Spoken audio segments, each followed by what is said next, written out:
மனிதனுக்கும் ஒரு குறிக்கோள், இலக்கு, லட்சியம் இருக்கும். அவங்க தேர்ந்தெடுக்கும் பாதைக்கு ஏற்ப பிரச்சனைகளை சந்திச்சேதான் ஆகணும். இந்த பிரச்சனைகள் எல்லாம் என்ன? சங்க சுடுற நெருப்பு போல நம்ம மெருகேற்றும் ஒரு கருவிதான். இதையெல்லாம் தாண்டி வரணும்னாலும், இவற்றிற்கு தீர்வு கிடைக்கணும்னாலும் நமக்கு உதவக்கூடியவங்க கிட்ட மனம் விட்டு பகிர்ந்துக்கணும். மனதோடு பேசலாம் வாங்க.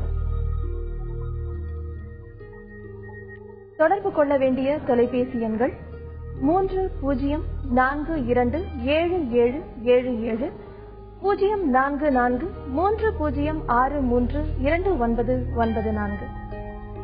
இன்று நம்மோடு மனநல மருத்துவர்கள் டாக்டர் அசோகனும் டாக்டர் சுபா சார்லஸும் இணைந்திருக்காங்க. அருணா ஷென்பக் இறந்த செய்திய நம்ம நேத்து நியூஸ்ல பார்த்தோம்.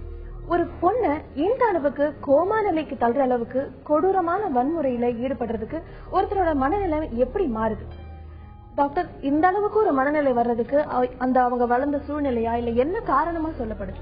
அதாவது அந்த அருணா ஷென்பக் அங்க ஹாஸ்பிட்டல்ல இருக்கிற ஒரு வார்ட் பாயால பாலியல் பலாத்காரத்துக்கு உள்ளாகி இருக்காங்க. அதாவது பாத்தீங்கன்னா ஒரு சாஃப்ட் டார்கெட் அப்படின்வாங்க.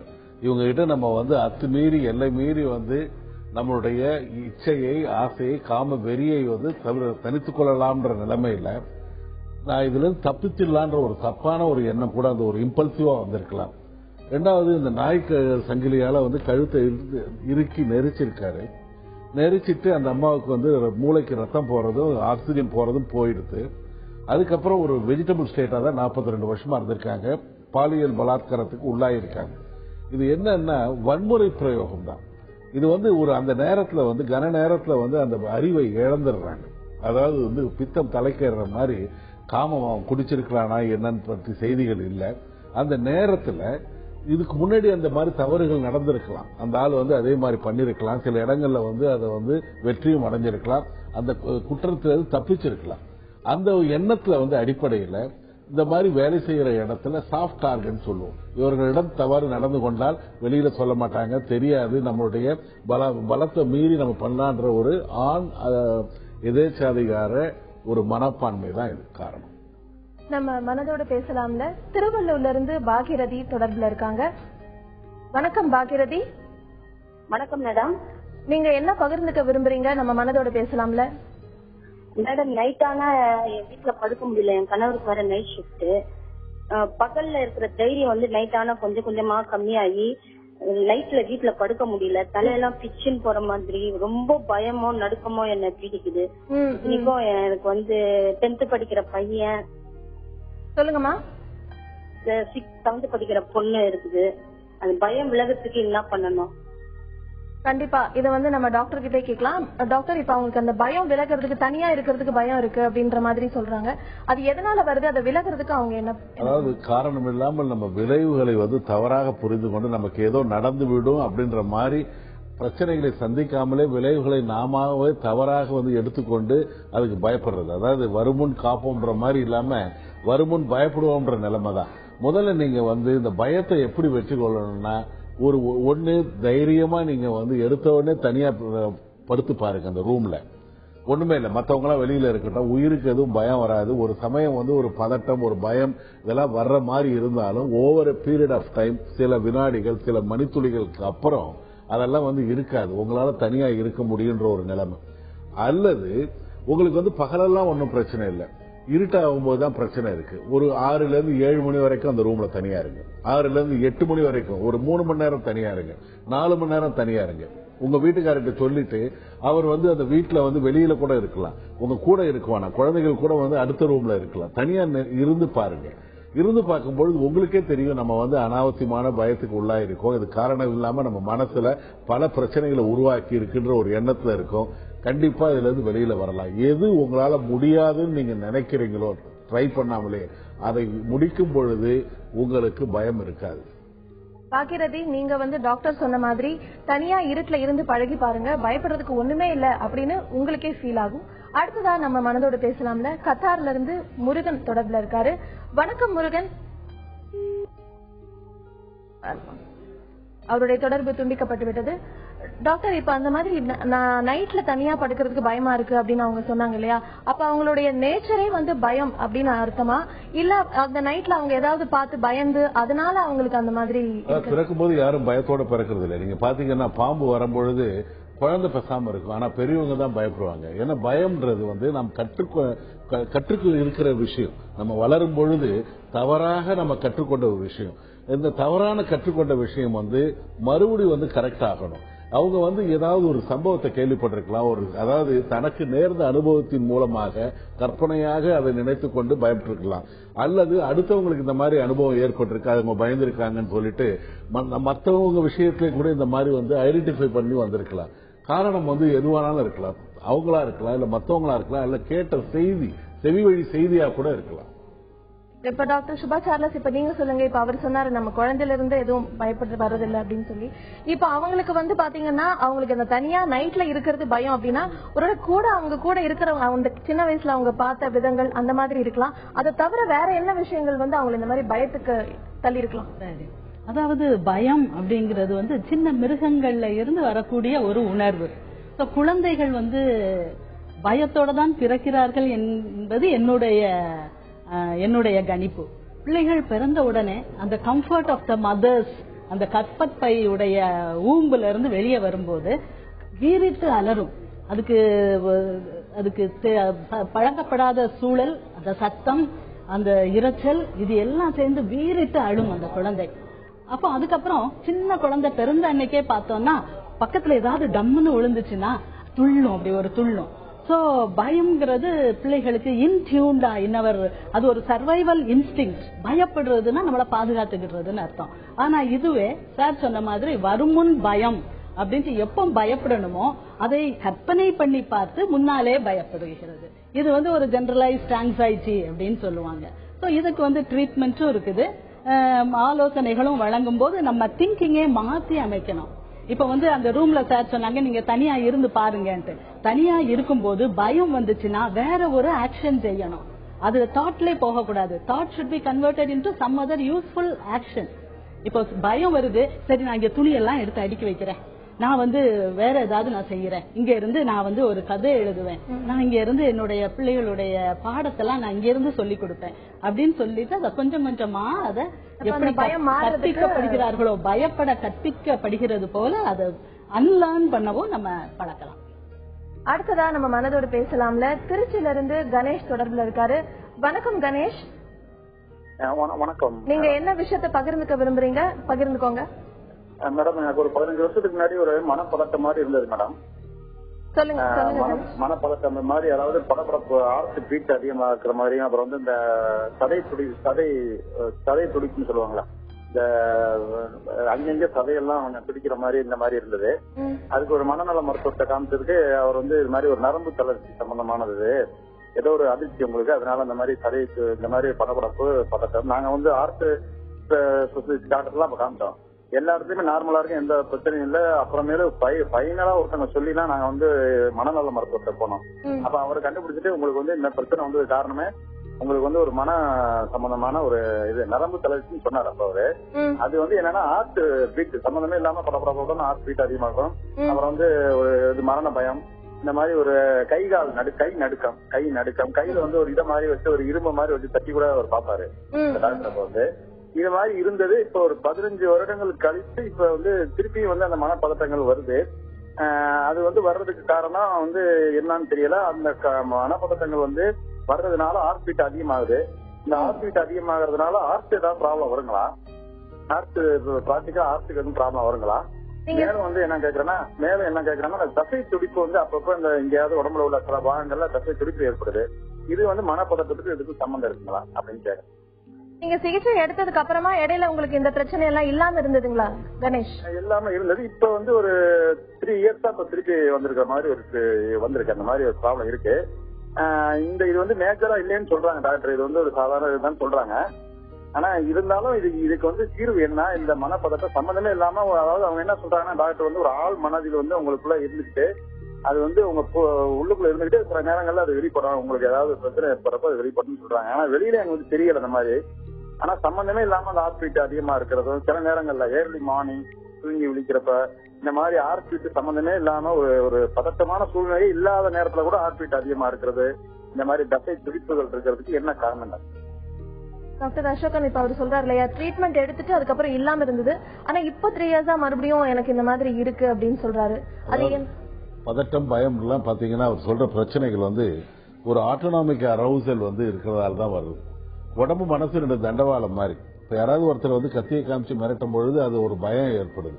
அப்ப வந்து யாரும் சிரிச்சுட்டு இருக்க மாட்டாங்க, அப்ப வந்து பயப்படுவாங்க. பயப்படும் பொழுது கொஞ்சம் வேர்வை அதிகமாகும், ஹார்ட் ரேட் ஜாஸ்தியாகும், பல்ஸ் ரேட் ஜாஸ்தியாகும், ஒரு சமயத்துல யூரின் போற மாதிரி ஒரு ஃபீலிங் இருக்கும். மனதளவில் பாதிக்கப்பட்ட விஷயம் உடலளவில் சில மாறுதல்களை ஏற்படுத்துது. அதேதான் அவருக்கு. அதாவது அந்த பயமானது, அந்த பதட்டமானது, அந்த ஒரு இது ஆளுமை ஸ்டேட் அப்படின்னு சொல்லலாம், ஆளுமை சம்பந்தப்பட்டதா இருக்கலாம். அவர் பர்சனாலிட்டி வந்து அடலசன்ட் பீரியட்ல இருந்து வந்ததா இருக்கலாம், அல்லது ஒரு நிகழ்வு, ஒரு என்விரான்மெண்ட்ல ஒரு நிகழ்வு இருக்கும்பொழுது அதுல ரியாக்ட் பண்ண முடிஞ்சு அதுல இருந்து தப்பிக்க முடியாம தோல்வி அடைந்த நிலைமையில அந்த பயம், அந்த ஆங்ஸைட்டி ஒரு ரியாக்ஷனா இருக்கலாம். இது வந்து ஒரு மாத்திரைகள் சாப்பிட்டு அந்த ஆட்டோனாமிக் அரவுசல் எல்லாம் சரியாயிருக்கு. பட் இருந்தாலும் மனசளவுல எங்கேயாவது அதிகமான அளவு ஒரி பண்ணும் பொழுது, வருத்தப்பட வேண்டிய விஷயத்துக்கு அதை மீறி வருத்தப்படும் பொழுது, எங்கேயாவது வந்து மனசுல வந்து அது பிரச்சனையை வந்து ஒரு இந்த துறவி வந்து ஆசையை எடுத்துட்டு வந்த நிலைமையில அது கேரி பண்ணி இருக்கும் பொழுது இது வருவதற்கு வாய்ப்பு இருக்கிறது. அந்த சமயத்துல மாத்திரை இல்லாத சிகிச்சை, கொஞ்சம் ரிலாக்ஸ் பண்ணுங்க. ஒரு நல்ல படம் பாருங்க, இல்ல ஒரு மியூசிக் கேளுங்க, இல்ல ஒரு யோகா போங்க, அல்லது மெடிடேஷன் போங்க, இல்ல ஒரு ஹிப்னோசிஸ் போங்க, அல்லது ஒரு ரிலாக்ஸேஷன் டெக்னிக், அல்லது உங்களுக்கு பிடித்த சந்தோஷமான நீங்க மறக்கக்கூடிய அதுல வந்து முழுவதும் ஈடுபடுத்தக்கூடிய செக்ஸா கூட இருக்கலாம். ஒரு பிரச்சனையும் இல்லை. அது வந்து பதட்டத்தை தணிப்பதற்கு நிறைய வாய்ப்பு இருக்கு.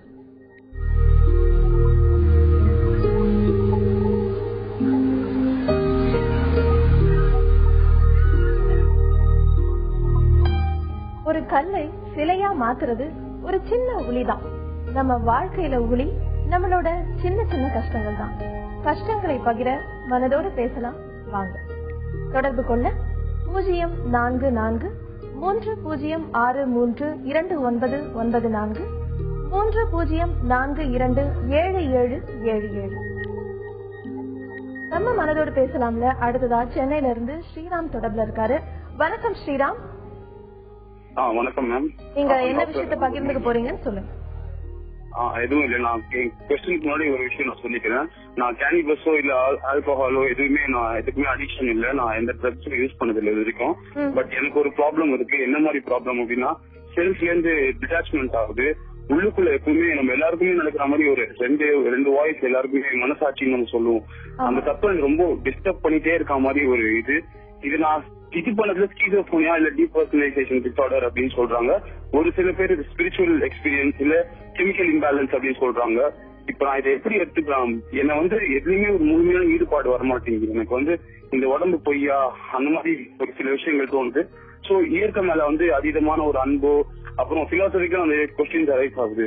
எனக்கு வந்து இப்ப முழுமையான ஈடுபாடு வர்றதுக்கு இது கெமிக்கல் இம்பேலன்ஸ்னா என்னால கண்டும் பிடிக்க முடியும். சோ என் பிசிக்கலா எந்த ப்ராப்ளமும் வர மாட்டேங்குது. வெறும் மனசுல மட்டும் தான் இந்த ப்ராப்ளம் இருக்கு. சோ இதுக்கு என்ன தீர்வு? இதுக்கு என்ன தீர்வுன்னு பாக்கலாம் ஸ்ரீராம். டாக்டர் சுபா சார்லஸ் நீங்க சொல்லுங்க. இப்ப இவர் வந்து ஸ்பிரிச்சுவலா இல்லனா டிஸார்டரா அப்படின்ற ஒரு கன்ஃபியூஸ்ட் ஸ்டேட்ல இருக்காரு. இதுக்கு என்ன தீர்வா நீங்க சொல்றீங்க? அதாவது over spirituality it's a mental illness ன்னு சொல்லலாம். இப்ப வந்து ஆனா அந்த கல்ச்சரல் கான்டெக்ஸ்ட் ரொம்ப முக்கியம். சிலவங்க ஒரு ஓவர் பக்தியான ஒரு கலாச்சாரத்தில் வளர்ந்திருப்பாங்க.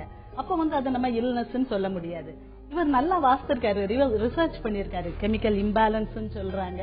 என்னுடைய மனசாட்சியே என்கிட்ட பேசுறது மாதிரி இருக்கு அப்படின்னு சொல்றாங்க. சிலவங்களுக்கு மனசாட்சி ரொம்ப ஷார்ப்பா இருக்கும். அதனால என்ன சின்ன தப்புகள் செய்யும் போதும் அதை சொல்லி சொல்லி காட்டிக்கிட்டு இருக்கோம். ஆனாலும் இது அப்நார்மல்ல தான் வருது, நார்மல் கிடையாது. அதுக்கு மேல இந்த சத்தம் மனசுக்குள்ள இருந்து கேக்குதா இல்ல வெளியே கிளியரா கேட்கும். ஹலூசினேஷன், ஸ்கிசோஃப்ரினியாவுடைய ஹலூசினேஷன் அப்படின்னா தெள்ள தெளிவாக நான் பேசுறது உங்களுக்கு எப்படி கேக்குதோ அதே மாதிரி அதே சவுண்ட் கிளாரிட்டியோட அதே உண்மையுடன் நிஜமாக அவங்களுக்கு கேட்கும். அந்த சவுண்ட் வராது, ஆனா அந்த சவுண்ட் வந்த மாதிரி அந்த மூளை செயல்படும். அதனாலதான் நிறைய பேர் அதுக்கு பதில் பேசிக்கிட்டே இருப்பாங்க. தனக்குத்தான் பேசுகிறது வரும். உங்களுக்கு தனக்குத்தான் பேசுற அந்த ப்ராப்ளம் இருக்குதா? இருக்கு மேம். எனக்கு நிறைய வாட்டி சின்ன வயசுல இருந்தே அது இருக்கு. எனக்குள்ள நான் பேசிட்டேன். உங்களுக்குள்ளயா இல்ல வெளியே பேசுவீங்களா? வாய் முணுமுணுக்குமா? வெளியும் பேசுவேன். நான் இந்த அவுட்டர் வேர்ல்டு நான் கவனிக்க மாட்டேன். ஏன்னா அது பெரிய ப்ராப்ளமா எனக்கு கன்சிடர் பண்ண முடியல. எனக்குள்ளேயே ஒரு உலகம், அதெல்லாம் நான் கவனிச்சிட்டு இருக்கேன். சரி, தனக்குள்ளேயே ஒரு உலகம் மாதிரி போகிறது. இந்த வார்த்தைகள்லாம் கொஞ்சம் வேற மாதிரி வார்த்தைகள் தான். அதனால இது கெமிக்கல் இம்பேலன்ஸ் தான். ஆனா நீங்க அதை ஃபீல் பண்ண முடியாது. இது நாங்க சயின்டிஸ்ட் இப்படி இருந்தா கெமிக்கல் இம்பேலன்ஸ்னு நம்ம ரிசர்ச் அண்ட் இதுல நம்ம கண்டுபிடிக்கிறோம். நீங்க ஒரு வருத்தமும் பட வேண்டாம், ஒரு டென்ஷன் ஆக வேண்டாம். மனசு தெளிவாக கிளியரா திங்க் பண்ண, இந்த குழப்பங்கள் இல்லாமல் இருக்க, மனசு நிம்மதியா இருக்கிறதுக்கு மாத்திரைகள், ஒரு மனநல மருத்துவரை அணுகுங்க. ஒரு மாத்திரை ஒரு நாள் சாப்பிட்டா போதும், ஒரு night. It is such easy way to cure. Okay, so நீங்க எந்த கஷ்டமும் பட வேண்டாம். ஐயோ இந்த மாத்திரைகளா இப்படியான்லாம் தவறான எண்ணங்கள் இல்லாம நீங்க ஒரு மனநல மருத்துவத்தை போங்க. அவங்களுடைய ஆலோசனைப்படி அவங்க கொடுக்க டேப்லெட்டை கரெக்டா கரெக்ட் டோசேஜ்ல கரெக்ட் டியூரேஷன் சாப்பிடுங்க. நல்ல பலன் இருக்கும், உங்களுக்கு நார்மலா ஆயிடலாம். ஸ்ரீராம், நீங்க கரெக்டா மாத்திரை எடுத்துக்கிட்டீங்கன்னா எந்த கன்ஃபியூஷன் இல்லாம டிசார்டரா ஸ்பிரிச்சுவலா எதுவுமே யோசிக்காதீங்க. மாத்திரை எடுத்துக்கோங்க, நிம்மதியா இருங்க. உங்களுடைய இந்த எல்லா பிரச்சனைகளுமே தீந்துடும். அடுத்ததா நம்ம மனதோடு பேசலாம்ல, சென்னையில இருந்து ஜெகதீஸ்வரன் தொடர்புல இருக்காரு. வணக்கம் ஜெகதீஸ்வரன். வணக்கம் மேடம். எனக்கு என்னன்னு தெரியல, எப்ப எங்கேயும் யாருமே பாசமா இருக்க மாட்டாங்க மேடம். புரியல ஜெகதீஸ்வரன், கொஞ்சம் நீங்க கிளியரா சொல்ல முடியுமா? எனக்கு எப்பயுமே மனசு கவலையா இருக்குது மேடம். எனக்கு கவலையாவே இருக்கா? ஆமா மேடம், என்கிட்ட யாருமே பாசமா இருக்க மாட்டாங்க. உங்களுக்கு இது எப்பவுமே இந்த மாதிரி இருக்கா, இல்ல ஏதாவது ஒரு சமயத்துல அந்த மாதிரி தோணுதா?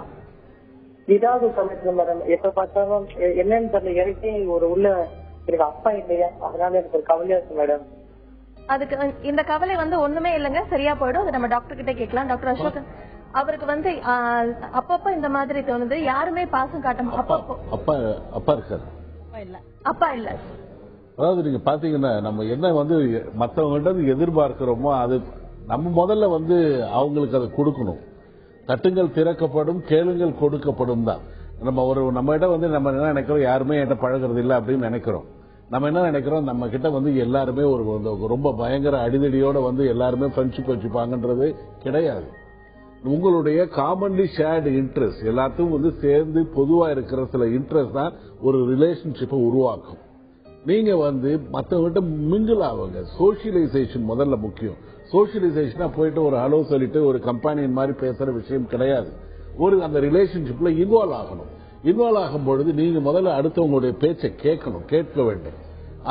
அதுக்கப்புறம் தான் நீங்க சொல்றதை மற்றவர்கள் கேட்பார்கள். அது முதல்ல நீங்க இனிஷியேட் பண்ணுங்க. ரெண்டாவது, எல்லாத்தையுமே எனக்கு வெறுப்பா இருக்கு அப்படின்ற மாதிரி, அதாவது எல்லாம் இருந்தும் நம்ம அனாதையா இருக்கக்கூடாது. மனிதர்கள் இல்லாம, உறவுகள் இல்லாம அனாதைகளா இருந்தா பரவாயில்ல.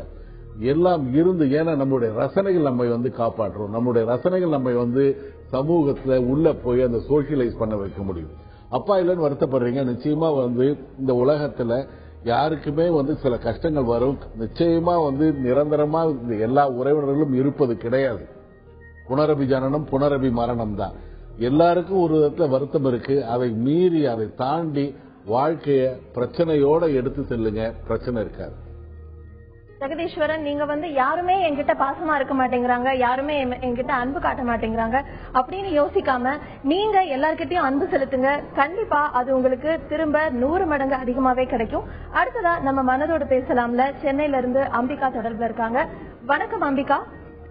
வணக்கம் மேடம். எனக்கு என்ன அறியாமலே எப்பவும் ஒரு பதட்டம், பயம், படபடப்பு, அந்த மாதிரி சும்மா வெளியில போறதுக்கே நான் பயப்படுவேன், தனியா போறதுக்கு. இப்போ என்னன்னா கொஞ்ச நாளாவே அப்படியே இருந்துருச்சு. அது எனக்கு முன்னையும் அப்படிதான் இருந்துருச்சு. நானு ஒரு தடவை ஹாஸ்பிட்டல்ல போய் டாக்டர் பிரஷர்னு சொல்லி மாத்திரை கொடுத்தாங்க. அதுக்கப்புறம் வேற ஒரு இடத்துக்கு அவர் ஒரு மாத்திரை ரெஸ்ட்னு சொல்லிட்டு ஒரு மாத்திரை கொடுத்தாங்க. அத போட்டோம். அதுக்கப்புறம் கொஞ்ச நாள் போட்டு ரொம்ப நாளைக்கு அப்படியே இருந்து இடையில கொஞ்ச நாள் நல்லா இருந்துச்சு. இப்ப திரும்பவும் ஒரு 6 மாசமா அதே மாதிரி சும்மாவே மனசுக்குள்ள ஒரு பதட்டம். எப்ப பார்த்தாலும் வெளியே போறதுக்கு பேசும்போது கூட அப்படிதான் பதட்டமா தான் பேசுறேன். அப்புறம் இப்ப என்னன்னா ஒரு 2 மாசத்துக்கு ஒரு 6 மாசத்துக்கு முன்ன நானு வெளியே போகும்போது ட்ரெயின்ல ஒரு ஆக்சிடென்ட் பார்த்தேன். அதாவது ஒருத்தர் ட்ரெயின்ல இருந்து அப்படியே கீழே விழுற மாதிரி பார்த்தோம். அது பாக்கும்போது அந்த நேரத்துல எல்லாம் எனக்கு ரொம்ப நாளைக்கு அந்த நினைப்பு வரல. அப்படியே அசால்ட்டா விட்டோம். ஒரு வாரம் அது மனசுல இருந்துச்சு, அப்புறம் அதையும் மறந்துட்டோம். இப்ப இந்த பதட்டம் மன பயம் வர ஆரம்பிச்சதுல இருந்து எனக்கு அதே நினைப்பு, எந்த நேரம் பார்த்தாலும் அதே நினைப்பு. நீங்க டாக்டர் கிட்ட போய் மாத்திரை கொடுத்தாங்கன்னு சொன்னீங்கல்லமா, அந்த மாத்திரை போடும்போது உங்களுக்கு இந்த பதட்டம் பயம் எல்லாம் இல்லையா? அது ரொம்ப வருஷம் ஆச்சு, ஒரு 10-15 வருஷத்துக்கு முன்னாடி அந்த மாதிரி இருந்துச்சு. ஓ சரி சரி. இதுக்கு என்ன தீர்வுன்னு நம்ம டாக்டர் கிட்ட கேட்கலாம். டாக்டர் சுபா சார்லஸ், நீங்க சொல்லுங்க. அவங்க இந்த பதட்டம் பயம் எல்லாம் இருந்துச்சு, மாத்திரை போட்டேன், ஆனா இப்ப மறுபடியும் ஒரு ஆக்சிடென்ட் பார்த்தேன், அதுக்கப்புறம் அதே ஞாபகமா இருக்குன்னு சொல்றாங்க. அது அந்த ஆக்சிடென்ட்னால தானே, இல்ல முன்னாடியே அவங்களுக்கு அந்த ஒரு இது இருந்தது? டெண்டன்சி இருந்திருக்கு. Predisposing factor, precipitating factor. முன்னால இவங்களுக்கு ஒரு பயந்த சுபாவம், இவங்களுடைய உடம்பிலேயே அந்த நியூரோ கெமிக்கல் இம்பேலன்ஸ், செரோட்டோனின் மனசுக்கு தைரியத்தை கொடுக்கக்கூடிய அந்த நாரெபினெஃப்ரின், இந்த டோபமின் பேலன்ஸ் முதல்ல கொஞ்சம் வித்தியாசமா இருந்திருக்கு. ஆனாலும் இதை அவங்க தாங்கிட்டு இருந்திருக்காங்க. 15 வருஷத்துக்கு முன்னால மாத்திரை கொடுத்திருக்காங்க, சாப்பிட்டு குணமாயிடுச்சுன்னு சொன்னாங்க. குணமாயிட்டு அவங்க நல்லா இருக்கும் போது திருப்பி அத ஒரு ட்ரெயின் ஆக்சிடென்ட பாக்குறாங்க. ஒருத்தர் கண்ணு முன்னால அப்படியே கீழே விழுறத பாக்காங்க. அப்ப பயம், அந்த மனசு ஒரு ஸ்பீக்குக்கு போகும். கவலை, ஒரு டென்ஷன், அந்த தாங்க முடியாத ஒரு பயம், ஐயோ அப்படின்னு நினைக்கிறது, இதெல்லாம் ஒரு பீக்குக்கு போய் அவங்களுடைய திருப்பி அந்த கெமிக்கல் இம்பேலன்ஸ அது கொண்டு வந்திருக்குது. இப்போ ஒன்னும் இல்ல, இவங்க நல்லா மூச்சு பயிற்சி அதெல்லாம் வச்சு கண்ட்ரோல் பண்ணலாம். இது டைம் காலம், கொஞ்ச நாள் ஆக ஆக இதுவும் குணாகும். இல்லாட்டாலும் நீங்க மனநல மருத்துவத்தை போனீங்கன்னா டேப்லெட்ஸ் கொடுப்பாங்க. இதை உடனடியா கண்ட்ரோல் பண்ணக்கூடிய, இவங்க வயசு முக்கியம். இப்ப இது ஒரு மெனோபாசல் ஏஜ்னாலும் இந்த படபடப்பு அடிக்கடி வரும். சோ நீங்க என்ன செய்யணும், ஒரு மனநலரை பார்த்து கொஞ்ச நாள் அந்த டேப்லெட் கொஞ்ச நாள் விடாம அப்படியே சாப்பிட்டுட்டே இருந்தீங்கன்னா மனசு அந்த படபடப்பு இப்ப வர்றது குறைஞ்சிடும். அம்பிகா, நீங்க மனநல மருத்துவர் அணுகி அந்த மாத்திரை என்ன குடுக்கறாங்களோ அதை சாப்பிடுங்க. அது போக இந்த ஆக்சிடென்ட் அப்படிங்கிற விஷயம் உங்களோட மனசை விட்டு மெல்ல மெல்ல அதுவே போயிடும். ஏன்னா காலத்துக்கு எல்லாத்தையுமே மறக்க வைக்கிற ஒரு அருமையான ஒரு விஷயம் இருக்கு. அதனால நீங்க அதை மறந்துட்டு நீங்க எப்பயும் போல சந்தோஷமா இருக்கலாம். நீங்க கவலையே படாதீங்க. அடுத்ததான் நம்ம மனதோடு பேசலாம்ல. சென்னையில இருந்து ரிஹானா தொடர்புல இருக்காங்க. வணக்கம் ரிஹானா. ஹலோ, வணக்கம் மேடம். நீங்க என்ன விஷயம் பகிர்ந்துக்க போறீங்கம்மா? நான் டாக்டர் சுபா சார்லஸ் கிட்ட பேசணும். கண்டிப்பா பேசுங்க. எனக்கு 5 years ஆகுது கல்யாணம் ஆகி, 34 years ஆகுது எனக்கு இன்னும் குழந்தைங்க இல்ல. இப்போ என்னன்னா 5 years தான் நான் சைக்காட்ரிஸ்ட் டேப்லெட் எடுத்துட்டு இருக்கிறேன். ஆனா கண்டினியூட்டி இல்ல, அதுல ஒரு கண்டினியூட்டியே இல்ல. கொஞ்ச நாள் நல்லா இருப்பேன், அப்புறம் விட்டுருவேன். அப்புறம் திருப்பி ஏதாவது பிரச்சனை வரும்போது யாராவது சொல்லிட்டா என்னால அது தாங்கிக்கவே முடியல. ஒரு பிரச்சனை இல்ல, எனக்கு 2 நாத்தனாரும் ரொம்ப பேசிட்டாங்க. ஒரு நாத்தனார் ரொம்ப வாடி போடின்னு அப்படின்னு பேசிட்டாங்க. அவங்க பண்றதெல்லாம் இப்ப நான் டேப்லெட் சாப்பிட்டுட்டு இருக்கிறேன். பட் ஆனா என்னன்னா அவங்க பண்றதெல்லாம் திடீர்னு மார்னிங் ஏதாவது கனவுலயோ இல்ல ஏதாவது ஞாபகம் வந்துச்சுன்னா நானே தனக்கு தானா கத்திக்கிறேன். அவங்கள அடிக்கணும்னு தோணுது. என்னால அதை மறக்கவே முடியல. ஸ்டில் அவங்க என்ன பண்றாங்கன்னா ஏதாவது இதாயிடுச்சுன்னா இப்போ சாப்பாடு பண்ணி கொடுக்கணும், அப்படி ஏதாவது பண்ணி கொடுக்கணும்னு சொல்றாங்க. நான் அதை பண்றேன். ஆனா எனக்கு ஹெல்ப் பண்றதுக்கு மேடம் யாரும் வரமாட்டேங்கிறாங்க. எனக்கு ஏதாவது உடம்பு சரியில்லைன்னா அவங்க யாரும் வரமாட்டேங்கிறாங்க, எதுவும் பண்ண மாட்டேங்கிறாங்க. எங்க அம்மா வீட்டு பக்கத்துலதான் நான் இருக்கிறேன். எங்க அம்மா தான் எல்லாம் எனக்கு பண்றது. எனக்கு உடம்பு சரி. எங்க ஹஸ்பண்ட் 5 years குவைத்ல துபாயில இருந்தாரு. இப்போதான் 1 year என் கூட இருக்கிறாரு. எனக்கு டிப்ரெஷன், குழந்தை இல்ல. சில சமயம் எனக்கு தோணுது இவங்களாலதான் நான் 5 years தான் ஆகுது மேரேஜ் ஆகி. 5 years தான் நான் சைக்காட்ரிஸ்ட். எப்போ மேரேஜ் ஆச்சோ அதுல இருந்து நான் சைக்காட்ரிஸ்ட் கிட்ட போக ஆரம்பிச்சேன். இவங்களால எதையும் ஏத்துக்கவே முடியல என்னால. எனக்கு அவங்க ஞாபகம் வந்துச்சுனாலே எனக்கு பைத்தியம் பிடிச்சது, பிட்ஸ் வந்துருச்சு. பிட்ஸுக்காக நான் இப்ப ட்ரீட்மெண்ட் எடுத்துட்டு இருக்கிறேன். சில சமயம் நல்லா இருக்குது, யோகா பண்றேன், எல்லாம் பண்றேன். பட் ஆனா சம்டைம்ஸ் அது மறக்க முடியாம என்னால நான் என்ன பண்றேன்னு தெரியல. நான் அணுகுன சைக்காட்ரிஸ்ட். கவலைப்படாதீங்க, உங்களோட பிரச்சனைக்கு என்ன தீர்வுன்னு நம்ம கேட்கலாம். டாக்டர் சுபா நீங்க சொல்லுங்க. அவங்க உங்ககிட்டதான் கேட்டாங்க. அவங்களுக்கு குழந்தை இல்ல அப்படிங்கறதுனால ரொம்ப அவங்களுக்கு மன அழுத்தம் அதிகமா இருக்கு. ஏன்னா கூட இருக்கிறவங்க கேள்வி கேட்கறாங்க அப்படின்னு. இதுக்கு அவங்க அவங்க மனநிலையை எப்படி மாத்திக்கணும், இதுக்கு என்ன வழி? அதாவது கணவர் அருகில் இல்லாத போது இவங்க மாமனார் மாமியார் வீட்டுல வாழ்றது ஒரு சிரமமான காரியம். கணவர் இருந்தாதான் கணவர் நீ டேக் இட் ஈஸி, இதுக்கெல்லாம் போய் இது பண்ணிக்கிட்டாத, எங்க அம்மா தானே உனக்கு தெரியுமே, இவங்க இப்படிதான் செய்வாங்க, அதுக்கப்புறம் அரவணைச்சிக்குவாங்க அப்படி ஏதாவது சொல்லி கணவருடைய அந்த ஆதரவுல ஒரு பெண் மாமியார் வீட்டுல இருக்கிறது ஓரளவு பரவாயில்லாம இருக்கும். ஆனால் இங்க கணவர் இவங்களை ஒரு ஃபாரின் கண்ட்ரில இருக்காரு. அப்ப அந்த 5 வருஷத்துல கல்யாணமான 5 வருஷத்துல ஒரு சில நாட்களே வந்திருப்பாரு. அதுவும் அந்த நாட்களும் ஒரு டென்ஷன்லயும் ஒரு பதட்டத்திலயும் தான் ஓடி இருக்குமே ஒழிய நிதானமா உட்கார்ந்து பேசணும், அன்பை பரிமாறிக்கிட்டோம், புரிந்து கொண்டோம் அப்படின்ட்டு இருக்காது. அதனால இவங்களுக்கு அந்த பிறந்த அதாவது புகுந்த வீட்டுக்கு போனவங்க சொல்லக்கூடிய வார்த்தைகள் அதீதமா இவங்களை பாதிக்குது. இதுக்கு மேல இவங்களுக்கு மனசுல அந்த இமோஷனல் இது இருக்குது, கொஞ்சம் மூட் டிசார்டர் மாதிரி அவங்க கோவப்படுறாங்க. சொப்பனத்துல கண்டா கூட அவங்க மேல கோவம் வருது. சோ இதுக்கு ஆனா மாத்திரை சாப்பிட்டுக்கிட்டு இருக்கேன்னு சொல்றாங்க. மாத்திரை உடைய டோசேஜோ மாத்திரை கரெக்டான சாய்ஸ் ஆஃப் த டேப்லெட்டோ இதுல ஏதோ ஒரு தப்பு இருக்கு. சோ நீங்க திருப்பி மனநல மருத்துவர்கிட்ட போகணும். குழந்தை இப்ப ஹஸ்பண்ட் பக்கத்துல இல்ல, அதனால அந்த குழந்தை இல்லாமல் இருக்கிறது உங்க தப்பு கிடையாது. ஹஸ்பண்ட் திருப்பி உங்களோட தொடர்ந்து வாழும் போதுதான் அந்த குழந்தை பிறப்புக்கான சான்ஸ் இருக்கு. பரவாயில்ல, இந்த டைம்ல நீங்க நல்ல டேப்லெட்ஸ் சாப்பிட்டு நல்லா உங்க குணத்தெல்லாம் மாத்திக்கிட்டீங்கன்னா, இல்ல அடிக்கடி நீங்க அம்மா வீட்டுக்கு போயிருங்க. ஹஸ்பண்ட் இருக்கும்போது இங்கே இருங்க, மத்த நேரம் நீங்க பக்கத்துலதான் அம்மா வீடு இருக்கனால அம்மா வீட்டுக்கு போயிடலாம். நீங்க இன்னொரு டாக்டரையும் கன்சல்ட் பண்ணுங்கம்மா. இந்த அளவு உங்களை பாதிக்க கூடாது. மாத்திரை சாப்பிடும் போது மனசெல்லாம் காமா நம்ம கிட்டத்தட்ட ஒரு சாது மாதிரி இருந்தா நல்லது. அதற்கான டேப்லெட்ஸ் இருக்குது. அதை நீங்க கொஞ்ச நாள் சாப்பிட்டு உங்க குணம் மாறின உடனே, ஏன்னா நீங்க கொஞ்ச நாள்ல குழந்தை உண்டானா எல்லா மாத்திரையும் நிப்பாட்ட வேண்டியது இருக்கும். அதனால அதுக்குரிய பயிற்சிகளையும் எப்படி அமைதியா மனசை வச்சுக்கிட்டுறது அந்த பயிற்சிகளையும் எடுத்துக்கோங்க. நல்ல வாழ்க்கை அமையும்.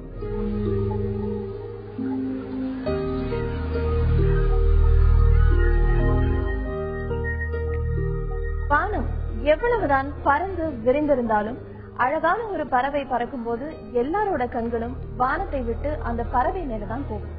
வாழ்க்கையை சூழும் குழப்பங்களை மறந்து சின்ன சின்ன சந்தோஷங்கள்ல ஈடுபாடு கொள்ள மனதோடு பேசலாம். வாங்க, தொடர்பு கொள்ள 04030632977 30427777. நம்ம மனதோட பேசலாம்ல சென்னையில இருந்து கேத்ரின் தொடர்புல இருக்காங்க. வணக்கம் கேத்ரின். வணக்கம்மா. நீங்க என்ன விஷயம் ஷேர் பண்ணிக்க போறீங்க, பகிர்ந்துக்கலாம். நான் ரொம்ப நாளா மனதுக்குள்ள போராடினுங்கிற ஒரு வெளிய சொல்ல முடியாத ஒரு விஷயத்த நான் இப்ப சொல்ல போறேன். 18 வருஷமா நான் இந்த நோயில அவசப்பட்டு இருக்கிறேன். என்னமா? நானும் இதற்கான ஒரு கல்யாணம் பண்ணி சந்தோஷமா தான் வாழ்ந்துருந்தேன். 3 ஆம்பளை கொடுப்பேன். எனக்கு நல்லா இருந்தேன்.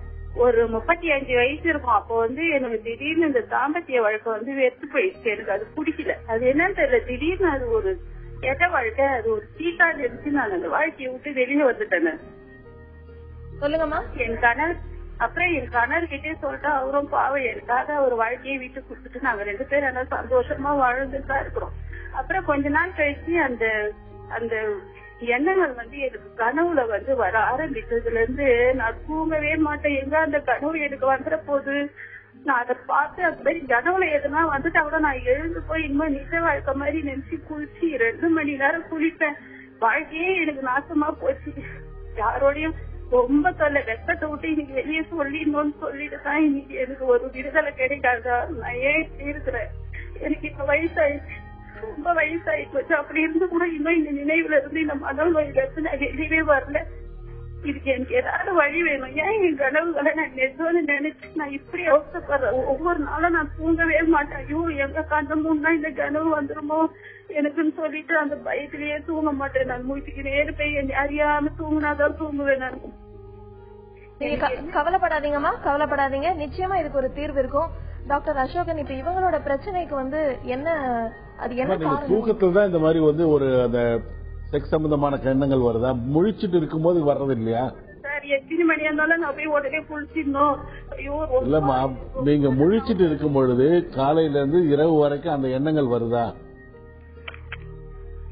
எப்பவுமே சார் நான் தூங்குறதே கிடையாது. திரும்ப திரும்ப வருதா அந்த எண்ணங்கள்? அடிக்கடி இந்த கனவு என்ன ரொம்ப ஏன்னா நான் இதை கனவா என்னம்மா உங்களுக்கு? அடிக்கடி அந்த மாதிரி கனவுல வந்துரும். கனவுனா தூங்கும் போது வருதா? நிஜம் இல்ல சார், கனவுலதான் சார் வருது. நான் அந்த வாழ்க்கை எனக்கு பிடிக்கவே இல்லை. ரெண்டாவது, முழிச்சிட்டு இருக்கும்போது இந்த மாதிரி எண்ணங்கள் வருதா? என்ன சார்? முழிச்சிட்டு இருக்கும்போது இந்த மாதிரி கிடையாது சார். அந்த எனக்கு அதுக்கு மேல ஆசையோ எந்த வித ஈர்ப்போ எதுவுமே கிடையாது எனக்கு. சரி, முழிச்சிட்டு இருக்கும்போது அந்த மாதிரி எண்ணங்கள் இல்ல. கல்யாணம் ஆச்சு எனக்கு, 15 வயசுல கல்யாணம் ஆச்சு. 15 வயசுல இருந்து நல்ல சந்தோஷமா நல்ல நிறைவான வாழ்க்கையை நான் வாழ்ந்தேன்.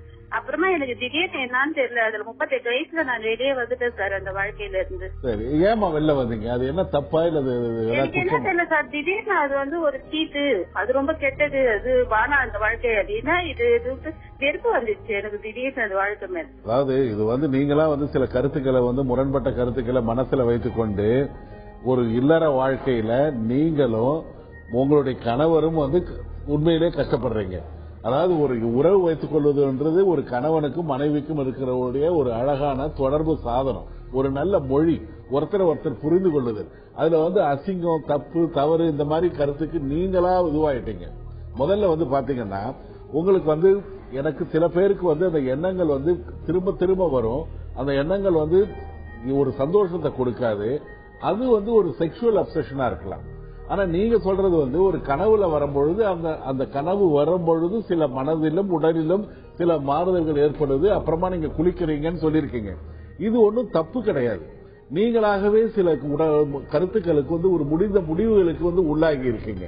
இது தப்பு இல்லம்மா. இது வந்து நீங்க முதல்ல மனசுல இருந்து அந்த எண்ணம் போகணும்.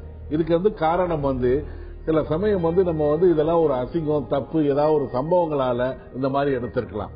முதல்ல நீங்க ஒரு மருத்துவரை பாருங்க.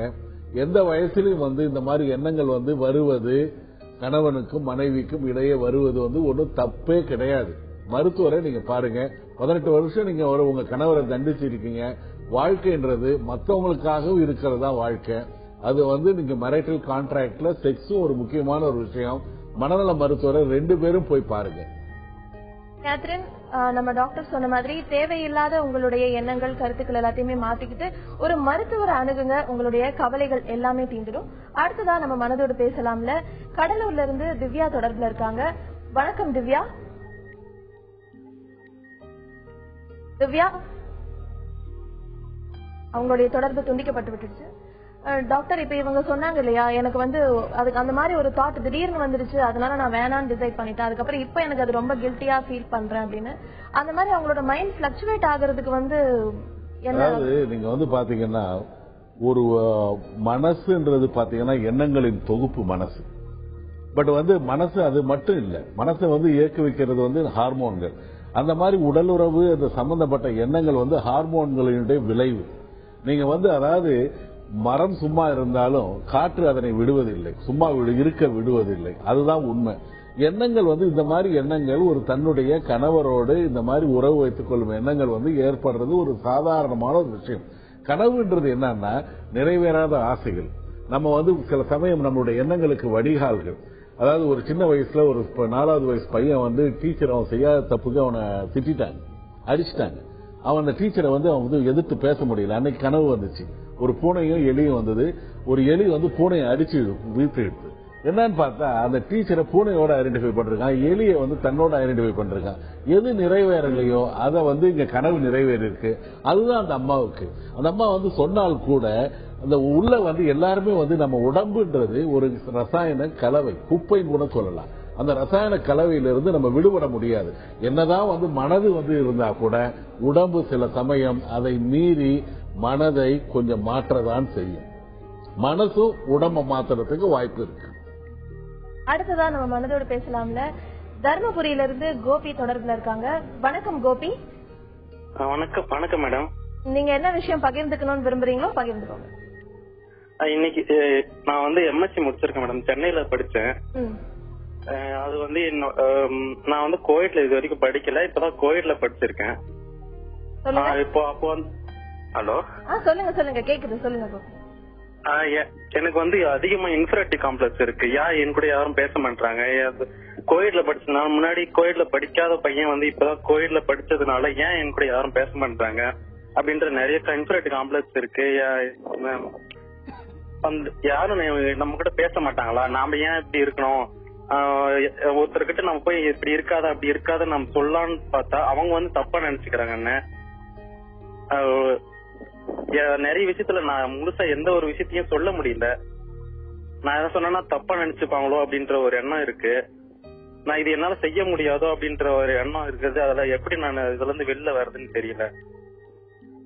கோபி, இதுக்கு என்ன தீர்வு நம்ம கேட்போம். டாக்டர் சுபா சார்லஸ், நீங்க சொல்லுங்க. அவருக்கு இன்ஃபீரியாரிட்டி காம்ப்ளெக்ஸ் இருக்கு, அதனால நான் இந்த மாதிரி பேச முடியல அப்படின்னு சொல்றாரு. பேசிக்காவே அவருக்கு அந்த பிரச்சனை இன்ஃபீரியாரிட்டி காம்ப்ளெக்ஸ்னால தானா, இல்ல இப்ப புதுசா கோயட் போகும்போது அவருக்கு அங்க இருக்கிற சூழ்நிலை அவர் அப்படி? இது கிட்டத்தட்ட ஒரு கல்ச்சரல் ஷாக் அப்படி சொல்லலாம். முன்னால இங்க இருந்து தமிழ்நாட்டுல இருந்து அமெரிக்கா போய் படிப்பாங்க. அப்ப ஒரு கல்ச்சரல் ஷாக் வந்துருது அப்படிம்பாங்க.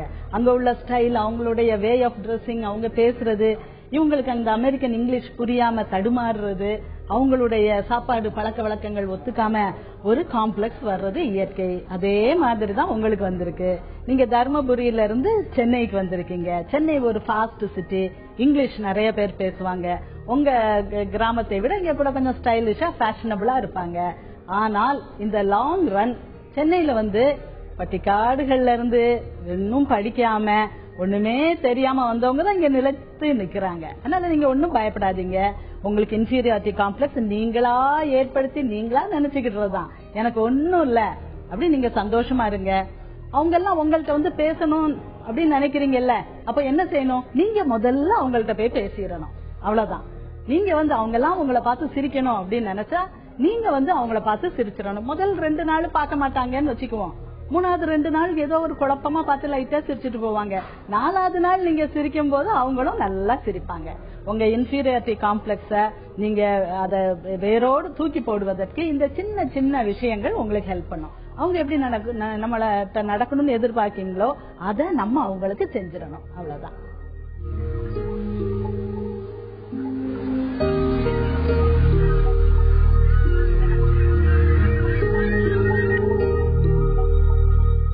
அழகான நிலவுலையும் கலங்கங்கள் இருக்கும். ரம்யமான பௌர்ணமி இரவுல நிலவோட அழக ரசிக்கிறத இல்ல கலங்கங்களை குறை சொல்றதான்னு நம்ம தான் முடிவு செஞ்சுக்கணும். தீர்வுகளை காண மனதோடு பேசலாம் வாங்க. தொடர்பு கொள்ள 044 3063 2994 3042 7777. நம்ம மனதோட பேசலாம்ல கோவையில இருந்து முத்துமாரி தொடர்புல இருக்காங்க. வணக்கம் முத்துமாரி. மேடம், நீங்க என்ன விஷயத்த பகிர்ந்துக்கணும்?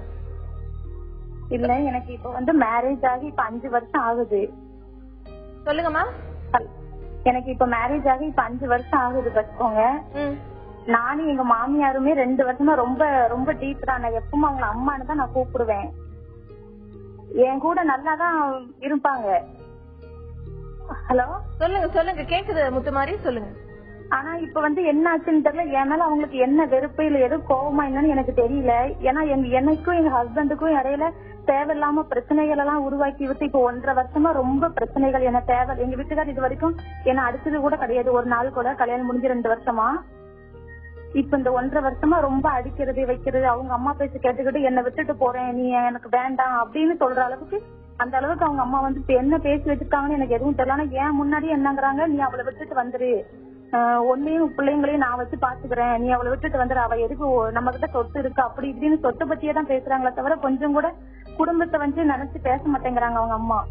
இப்படி இந்த பிரச்சனை தான் இந்த 1.5 வருஷமா நடந்துட்டு இருக்குது. ரொம்ப அடிச்சு காயப்படுத்தி எங்க வீட்டு சைடும், நாங்க வந்து லவ் மேரேஜ் எங்க 2 பேருக்குமே. எங்க வீட்டு சைடும் இதனால என் மேல வந்து கோவம், நீ தானே கல்யாணம் பண்ணிக்கிட்டு போன, உன் வாழ்க்கை நீயே பாத்துக்கோ அப்படின்னு சொல்லி எல்லாருமே என்ன வந்து ஒதுக்கிதான் வைக்கிறாங்களே தவிர என்னோட பிரச்சனைக்கு யாருமே வந்து முன்னுரிமை கொடுத்து எனக்கு தீர்த்து வைக்க மாட்டேங்கிறாங்க. இதை எப்படி பேஸ் பண்றதுன்னு எனக்கு ஒண்ணும் தெரியல. எவ்வளவோ எங்க வீட்டுக்காரர்கிட்ட நான் அன்பா எடுத்து சொல்லியும் என்னென்னமோ நான் பண்ணி பார்த்துட்டு எதுக்குமே வந்து வேலைக்கு ஆகல. குழந்தைங்களுக்கோசரம் என்னடா பண்றது அப்படிங்கறதுக்கோசரம் நானும் அனுசரிச்சு அட்ஜஸ்ட் பண்ணி நானும் இது பண்ணிட்டு இருக்கிறேன். இப்போ எனக்கு என்ன ஒரு பயம்னா, அவங்க அம்மா ஏதாவது சொல்லி கொடுத்து ஏதாவது பண்ணி என்னை விட்டுட்டு போயிருவாங்களோ அப்படிங்கிற ஒரு நடந்த பிரச்சனையெல்லாம் மனசுல நினைக்க எனக்கு வந்து தூக்கமே வர மாட்டேங்குது. நைட்டு நான் தூங்குறதுக்கே 1 மணி 2 மணி ஆகுது. அப்பவும் என்ன நான் கண்ட்ரோல் பண்ணிட்டு தான் என்ன நான் வந்து தூங்குறேன். என்னால வந்து எதுவும் பண்ணிக்க முடியல. யார்த்தையாவது மனசு விட்டு பேசலான்னு பார்த்தாலும், மனசு விட்டு பேசினா யாராச்சும் நமக்கு ஒரு ஆறுதல் சொல்லுவாங்க அப்படின்னு நினைச்சாலும் அவங்க யாருமே எனக்கு வந்து முக்கியத்துவம் தர மாட்டேங்கிறாங்க. இதுக்கு வந்து என்ன பண்ணலாம் அப்படிங்கறது எனக்கு தெரியல. நீங்க கவலைப்படாதீங்க, உங்களுக்கு இதுக்கு என்ன தீர்வு அப்படின்னு நம்ம டாக்டர் கிட்ட கேட்கலாம். டாக்டர், இப்போ அவங்க சொல்லிருக்காங்க உங்க மாமியார் ரொம்ப அஃபெக்ஷனா இருந்தாங்க, ஆனா இப்ப திடீர்னு இப்படி இருக்காங்க அப்படின்னு சொல்லி, அவங்க மனநிலை இப்படி மாறுறதுக்கு என்ன காரணம்? நீங்க அதாவது என்ன காரணம்னா பாத்தீங்கன்னா, ஒண்ணு வந்து நீங்க வந்து உங்க வீட்டுக்காரர்கிட்ட பிரச்சனைகள் இருக்கான்னு பாருங்க. நீங்க மாமியார் சொல்லிதான் வந்து வீட்டுக்காரர் வந்து இந்த மாதிரி மாறிக்கொண்டு இருக்கிறாரான்னு தெரியல. 2 வருஷமா நல்லா பழகி இருக்கீங்க, அதுக்கப்புறம் வந்து மாமியார் மாறுறாங்க, அம்மான்ற அளவுக்கு ரொம்ப சந்தோஷமா ரொம்ப அந்யோன்யமா இருந்துட்டு அதுக்கப்புறம் மாறுறாங்கன்னா ஏதாவது உங்களுக்குள்ள வந்து உங்களை அறியாமலே நீங்க வந்து ஏதாவது தப்பு பண்ணிருக்கலாம். தப்புன்றது ஒரு அவங்கள மதிக்காம இருந்திருக்கலாம், இல்ல வேற ஏதாவது 3வது மனுஷால் ஏதாவது பேசியிருக்கலாம், அல்லது தவறுதலா புரிந்து கொள்ளுதல் வந்து அவங்களுக்கு ஏற்பட்டிருக்கலாம். 2வது எனக்கு தெரியல, மாமியார் சொல்லிதான் வந்து உங்க வீட்டுக்காரர் வந்து இந்த மாதிரி சண்டை வளர்க்கிறார், அடிக்கிறார், பிரியலாம், இந்த மாதிரி வந்து பேசுறதெல்லாம். நீங்க முதல்ல வந்து உங்க மாமியார்ட்ட அந்த அம்மான்ற ஸ்தானத்துல பேசுங்க. ஒரு ஃபுல்லா மனசை விட்டு கம்ப்ளீட்டா வந்து நீங்க வந்து ஒரு விசாரணைக்காக விளக்கம் கேட்பதற்காக வேணாம். அம்மான்னு சொன்னீங்கல்ல, ஒரு பொண்ணு வந்து அம்மாட்ட எப்படி வந்து ஒரு உரிமையோட பேசுமோ அந்த மாதிரி ஒரு உரிமையோட பேசுங்க. நான் என்ன தப்பு பண்ணா என்ன பாயிண்ட் அவுட் பண்ணுங்க, நான் வந்து ஏதாவது என்ன தெரியாம நான் ஏதாவது பண்ணிட்டேனான்னு பேசுங்க. அதற்கப்புறம் வந்து உங்க வீட்டுக்கார்ட்ட நீங்க பேசுங்க. எதனால இது நடக்குது, உங்களை வேற யாராவது 3வது மனுஷால் இதை வந்து எங்கேயாவது வந்து உள்குத்து வேலை ஏதாவது இருக்கா, வேற யாராவது குழப்பங்கள் ஏற்படுறாங்களா, அதை பாருங்க. உங்க வீட்டுக்கார் குடிப்பாரா, சமீபத்தில் மாறுதல் இருக்கா, இல்ல அல்லது உங்களை பற்றி தவறான ஒரு எண்ணங்கள் வந்து விதைக்கப்பட்டிருக்கான்னு பாருங்க. ரொம்ப உங்களுடைய பிரச்சனையை பார்க்கும் பொழுது ஒரு லவ் மேரேஜ் பண்ணிட்டு அவங்களும் வந்து இப்ப மிரட்டுறாங்க நமக்கு சொத்து இருக்குன்றது. அதாவது திருமணம் வந்து அது முக்கியமா காதல் திருமணம் வந்து அந்த எக்கனாமிக் ஃபேக்டர்ல வந்து தான் சஸ்டெயின் ஆகுன்றது இந்த விஷயத்திலும் தெரியுது. உங்களுக்கு வேண்டிய பொருளாதாரத்தை நீங்க தேடிக்கொள்ளுதல் ஒரு வேலை மூலமாவோ அல்லது ஒரு படிப்பு மூலமாவோ நீங்க பார்ப்பது நல்லதுமா. முத்துமாரி, இப்போ நீங்க டாக்டர் சொன்னதெல்லாம் கேட்டிருப்பீங்க. எனக்கு வந்து யார்கிட்டயாவது மனசு விட்டு பேசலாம்னா யாருமே இல்ல அப்படின்னு நீங்க சொன்னீங்க. அவர் சொன்ன மாதிரி உங்க மாமியார் கிட்டயே உங்க மனசுல என்ன இருக்கோ அதை அவங்க கிட்ட பேசுங்க. அவங்க மனசுல இருக்கு என்ன இருக்கு அப்படிங்கறதையும் உங்ககிட்ட சொல்லுவாங்க. அப்ப உங்க பிரச்சனைகள் எல்லாமே தீர்ந்துடும். அடுத்ததா நம்ம மனதோட பேசலாம்ல. திருச்சியில இருந்து கவிதா தொடர்புல இருக்காங்க. வணக்கம் கவிதா. வணக்கம் மேம், சார்கிட்ட பேசணுங்க. பேசுங்க சார். உங்களுக்கு ரொம்ப நாளா பேசணும்னு ட்ரை பண்ணிட்டே இருந்தேங்க, லைன் கிடைக்கும் சார், நெட் கிடைச்சதுங்க. சொல்லுங்க கவிதா. சொல்லுங்க கவிதா. சார், எனக்கு கல்யாணம் ஆகி 13 வருஷம் ஆச்சுங்க. 2 குழந்தைங்க, 2 பேரும் பெண் குழந்தைங்க தான் இருக்காங்க. அப்புறம் இப்ப என்ன ஆச்சுனாங்க, ஹஸ்பண்டுக்கு ஏதோ வேற பக்கம் இல்லீகல் கான்டாக்ட் இருந்து இப்பதான் தெரிஞ்சதுங்க. ரொம்ப நாளா பழக்கம் இருந்திருக்கு போடுறதுக்கு, இப்பதான் எனக்கு ஆதாரப்பூர்வமாவே எனக்கு தெரிஞ்சதுங்க. அப்புறம் சரின்னு சொல்லிட்டு அதுக்கு அவருக்கு தனியா இருக்காரு, நான் தனியா இருக்கிறேங்க. ஆனா இவர் என்ன ஆச்சுன்னா 12 வருஷத்துக்கு முன்னாடி இதே மாதிரி ஒரு பிரச்சனை பண்ணாருங்க. நான் சரி எந்த தப்பும் பண்ணிருக்கணும்னாலும் ஒரு நம்பிக்கையில தான் அவர் கூட தன்னால வாழ்ந்துட்டு இருந்தேங்க. இப்ப என்ன ஆச்சு அப்படின்னா, இப்ப திருப்பியும் இப்ப அதே தப்ப பண்ணிட்டு இருக்காருங்க. ஏதோ ஒருத்தர் 2 பேர்த்தோட நிறைய பேர்த்து கூட பேசிட்டு இருந்து பழகிட்டு இருந்திருப்பாரு சொல்றதுங்க. இப்ப எனக்கு என்னன்னா, சொந்த ஊரு வேற ஊருங்க. இவரை நம்பி கல்யாணம் முடிச்சு வந்து நான் 2 பெண் குழந்தைகளை வச்சுக்கிட்டு தனியா இருக்கேன். அப்பா அம்மா கூட இல்லைங்க, சொந்த பந்தம் இல்லைங்க. அவங்க ஃபேமிலி இருந்து யாரும் இந்த விஷயம் தெரிஞ்சு என்ன ஏதும் வந்து கேட்க கூட இல்லைங்க. இப்ப நான் வேலைக்கும் போக முடியல. பெரிய பொண்ணு ஏஜ் அட்டன் பண்ணி 13 இயர்ஸ் ஆயிடுச்சுங்க. அவளுக்கு 13 வயசு ஆகுது. சின்ன பொண்ணு இப்போ 1 வருஷம் 2 மாசம் ஆகுது கை குழந்தை. வேலைக்கும் போக முடியல, என்ன பண்றதுன்னு தெரியல. இப்போ ஒரு வழியுமே இல்லை, ஒரு வருமானத்துக்கு வழி இல்ல. என் நகை நட்டு பூரா எல்லாமே வச்சு அவருக்கு சொத்தை வாங்கி அவரு பேர்ல எழுதிட்டாருங்க. எனக்கு எதுவுமே இல்லை, சொந்த வீடு இல்ல, ஒரு வருமானம் இல்ல. நான் அட்லீஸ்ட் நான் வாங்கிருந்த வண்டிக்கு கூட தெரியாம எடுத்துட்டு போயிட்டாரு. எதுவுமே இல்லாம நானும் என் குழந்தைகளும் ஒரு ஒன்றுக்குமே வழி இல்லாம அனாதைகளா இருக்கிற மாதிரி இருக்கிறோம். எனக்கு என்ன பண்றதே தெரியல. இப்ப என்னன்னா, நான் பண்ணது தப்பு, நான் வந்து இருக்கேன் அப்படிங்கிறாரு, வந்து சேர்ந்துருக்கேங்கிறாரு. ஆனா அது திருப்பி அதே மாதிரி வந்து விட்டோம்னா வந்து ஒரு மாசத்துக்குள்ளேயே மறுபடியும் ஏதாவது எங்கிட்ட என்ன ஒரு கீழ்த்தனமா பேசுறது, என்ன ஒரு இலக்காரமாவே பேசுறது, இதே அவருக்கு பழகி போச்சுங்க. எனக்கு என்ன பண்றதே தெரியலைங்க சார். நீங்க தான் ஒரு தீர்வு சொல்லணும். அசோகன் சார்ட்ட பேசுறோம் ரொம்ப நாளா கிடைச்சிட்டு இருந்தேங்க. இன்னைக்கு டைம் லைன் கிடைச்சதுங்க சார். நீங்க சொல்றதா எனக்கு ஒரு முடிவா நான் இப்ப எடுக்க போறேங்க. நீங்க கவலைப்படாதீங்க கவிதா, உங்களுக்கான தீர்வு, உங்களுக்கான ஒரு பதில இப்ப நம்ம டாக்டர் சொல்லுவாங்க. சொல்லுங்க. ரொம்ப சிரமமான ஒரு விஷயமா தான் இருக்கு. அதாவது வாழ்க்கையில வந்து அதுவும் திருமண வாழ்க்கைன்றது பாத்தீங்கன்னா ஒரு கான்செப்ட் ஆஃப் ஆல்டர்னேட்டிவ் வந்து மட்டும் இருந்ததுன்னா நிறைய திருமணங்கள் வந்து வேற வந்து முறிவுக்கும் ஏற்பட்டிருக்கலாம். நீங்க மறுபடியும் நான் சொல்றேன்னா, ஒரு காதல் திருமணமோ அல்லது மற்ற திருமணமோ பொருளாதார அடிப்படையில தான் வந்து பெண்களுக்கு ஒரு சுதந்திரம் இருக்கு. சில சமயம் வந்து பொருளாதார ரீதியா அவங்களுக்கு வந்து கான்பிடன்ஸ் இருக்கும் பொழுது எதையும் எதிர்த்து நின்று இது இருந்தாலும் இருக்கலாம் இல்ல இல்லாமலும் இருக்கலாம்ன்ற நிலைமையில முடிவெடுக்கிறது வந்து அந்த பொருளாதார அடிப்படை தான். அது இல்லாத பட்சத்துல கொஞ்சம் சிரமமா தான் இருக்கு. ஏன்னா வளர்ந்த பெண்கள், ஒரு வயசுக்கு வந்த பெண், அது இன்னொரு பெண் குழந்தை, நீங்க அவரை நம்பி இருக்கிற நிலைமையில நான் வந்து இப்ப எதுவும் வேற எதுவும் முடிவு இல்லை, உங்களுக்கும் ஆதரவு இல்லை, படிப்பு இல்லை, வேலைக்கு போக வேண்டிய சூழ்நிலை இல்லை, கொஞ்சம் வெயிட் பண்ணுங்க. சில சமயம் வந்து காலம் வந்து ஒரு நல்ல மருந்து. Time is the healing factor R changing factor. இந்த மாதிரி வந்து ஆண்கள்லாம் வந்து ஒருவேளை வந்து பெண்கள் வளர்ந்து பெண் குழந்தைகள் வளர்ந்ததுக்கு அப்புறம் அது மூலமா அவருக்கு வந்து ஒரு சின்ன ஒரு குற்ற உணர்வு வரலாம். திரும்பி வந்து எந்த ஞானியும் வந்து கடந்த காலத்துல கொஞ்சம் ஒரு வித்தியாசமா தான் இருந்திருக்காரு. எல்லா பாவிகளுக்கும் ஒரு எதிர்காலம் இருக்கு. கொஞ்சம் வெயிட் பண்ணுங்கம்மா. ஏன்னா இதுக்காக வந்து சண்டை போட்டு மறுபடியும் நீங்க வீட்டை விட்டு வெளில போய் அல்லது பிரிவு வரும்பொழுது நீங்க மட்டும் இல்ல, அந்த குழந்தைகளும் பாதிக்கப்படுவார்கள். நான் என்ன வேற வழி இல்லை. உங்களுக்கு வந்து பொருளாதார ரீதியாக வந்து வழி இல்லாத பட்சத்துல கொஞ்சம் வெயிட் பண்ணுங்க. கொஞ்சம் வந்து ஒரு you can see the light in the other end of the tunnel சொல்லுவாங்கல்ல, சமயத்துல கொஞ்சம் வருத்தத்தோட வாழ்க்கையை வந்து தொடர வேண்டியதா இருக்கு. ஆனா இதுவும் கடந்து போகும்ன்ற நம்பிக்கையில தான் வாழ்க்கையை நடத்த வேண்டிய நிலைமையில நிறைய பேர் இருக்கிறோம்.